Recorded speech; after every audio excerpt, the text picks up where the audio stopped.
ខ្ញុំបាទសូមគោរពជំរាបសួរពុកម៉ែបងប្អូនដែលតែងតែនិយមតាមដានវីដេអូតម្រុយឆ្នោតខ្មែរថ្ងៃនេះទី4ខែ1ឆ្នាំ2026មុននឹងមើលតម្រុយឆ្នោតនៅថ្ងៃនេះសូមឲ្យពុកម៉ែបងប្អូនមើលតម្រុយឆ្នោតនិងលទ្ធផលកាលពីម្សិលមិញសិនបាទចឹងកាលពីម្សិលមិញវេនទី1ប៉ុស្តិ៍ទី1ឲ្យ82អូខ្ទង់8ចេញ82បាទហើយសម្រាប់លេខអូខ្ទង់វិញគឺបានចូល2គ្រាប់ដែរ82សម្រាប់លេខធំវិញឲ្យ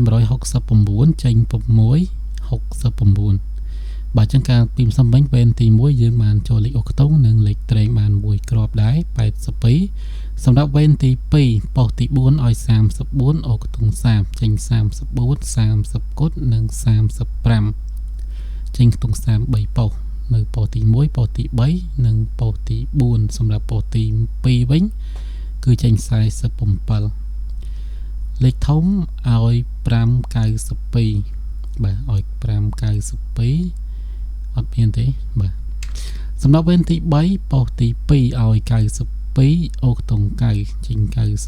96អូខ្ទង់ចូលប៉ុស្តិ៍លេខធំវិញឲ្យ58គុតឲ្យ58គុតចេញ520គុតវេនទី4ប៉ុស្តិ៍ទី1ឲ្យ41អូខ្ទង់40ចេញ41និង47ប៉ុស្តិ៍ទី3និងប៉ុស្តិ៍ទី4លេខធំវិញឲ្យ879ចេញ878បាទចឹងលទ្ធផលកាលពីម្សិលមិញ4វេនគឺមានតែប៉ុណ្្នឹងទេហើយសម្រាប់ពុកម៉ែបងប្អូនដែលមានបំណងចង់បានតម្រុយឆ្នោតល្អៗបងប្អូនធ្វើការតាក់ទងតាមលេខទូរស័ព្ទមាន2ខ្សែ071 314 8413តាក់ទងតាមលេខ Telegram 092 24 21និង32យើងមើលតម្រុយឆ្នោតនៅថ្ងៃនេះទាំងអស់គ្នានៅថ្ងៃនេះដែរថ្ងៃទី4ខែ1បាទចូលឆ្នាំថ្មីខានធ្វើតម្រុយឆ្នោត3ថ្ងៃអញ្ចឹងយើងចាប់ធ្វើពីថ្ងៃទី4នេះទៅវិញលេខតូចក្នុងទី1គឺមាន08 19 32 54និង76លេខធំវិញមាន034 417 639 243 357បាទចឹងពុកម៉ែបងប្អូនឆ្លាញ់លេខណាឆ្លាញ់ខ្ទង់ណាឬយកទៅលេងបានមានចំនួន5វេនគឺចាប់ពីម៉ោង 10:35 នាទីដល់ម៉ោង